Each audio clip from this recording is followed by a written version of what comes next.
السلام علیکم ورحمۃ اللہ وبرکاتہ۔ کافی سارے لوگوں کے سوال آئے ہیں سورج گرہن کے متعلق کہ کل سورج گرہن لگنا ہے پاکستان میں، تو اس کے متعلق اسلامی احکامات کیا ہیں اور ہمیں کیا کرنا چاہیے۔ بڑی مشہور و معروف حدیث ہے جو کہ آپ نے کئی بار سنی ہوگی کہ سورج اور چاند جو ہیں ان الشمس والقمر آیاتان من آیات اللہ، یہ سورج اور یہ چاند اللہ تعالیٰ کی نشانیوں میں سے دو نشانیاں ہیں۔ لا یخسفان لموت احد ولا لحیاتہ، ان کو کسی کی زندگی کی وجہ سے یا کسی کے فوت ہو جانے کی وجہ سے گرہن نہیں لگتا، بلکہ یہ اللہ کی نشانیاں ہیں۔ اللہ رب العزت اپنی قدرت کے مناظر لوگوں کو دکھلاتے ہیں۔ اب بعض لوگ یہ سمجھتے ہیں کہ جب سورج گرہن لگتا ہے یا چاند گرہن لگتا ہے تو حاملہ عورت کو باہر نہیں نکلنا چاہیے، اسی طرح کانٹے والی اور ایسی چیزوں سے جو ہے وہ بچنا چاہیے۔ تو اس سے پہلے میرا ذہن بھی یہی تھا کہ یہ توہمات ہیں اور ان کی کوئی حقیقت نہیں ہے، اور اکثر آپ نے یہی سنا ہوگا کہ ایسی چیزیں کہ حاملہ عورت پہ اس کا کوئی اثر ہوتا ہے، یہ سب توہمات میں شامل ہے۔ لیکن آج ہمارے جو پاکستان کے علماء کا گروپ ہے، ایک واٹس ایپ گروپ ہے جس میں پاکستان کے کبار شیوخ اور علماء کرام موجود ہیں، ان کی اس مجلس میں بھی اس مسئلہ پر ڈیبیٹ ہوئی تو ایک شیخ نے بڑا پیارا نقطہ بیان کیا۔ وہ فرمانے لگے کہ دیکھیں مشاہدہ بھی کسی چیز کا نام ہوتا ہے۔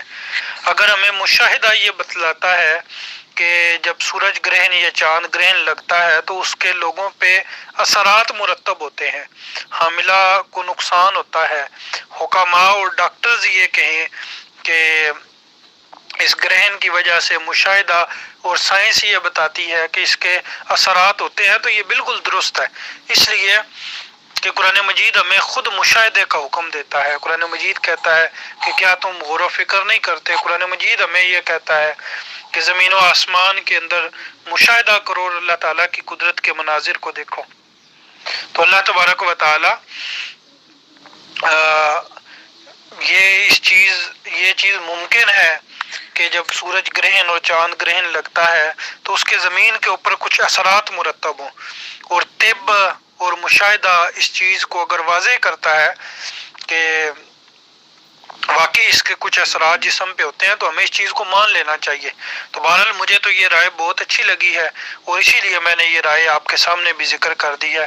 پاکستان کے بہت بڑے ایک عالم اور شیخ ہیں، انہوں نے یہ بات ارشاد فرمائی کہ مشاہدہ ہمیں یہ بات بتاتا ہے کہ واقعتاً اس کے کچھ اثرات ہوتے ہیں، تو لہذا ہمیں اس چیز سے بچ جانا چاہیے۔ یہ توہم کے اندر نہیں آتا۔ جس طرح گرمیوں کے اندر سورج کے اپنے اثرات ہوتے ہیں، سردیوں کے اندر سورج کے اپنے اثرات ہوتے ہیں، برسات میں سورج کے اپنے اثرات ہوتے ہیں، ہر موسم میں سورج کا ایک اثر ہوتا ہے، اسی طرح گرہن کے وقت بھی سورج اپنا ایک اثر جو ہے وہ زمین پہ چھوڑ جاتا ہے۔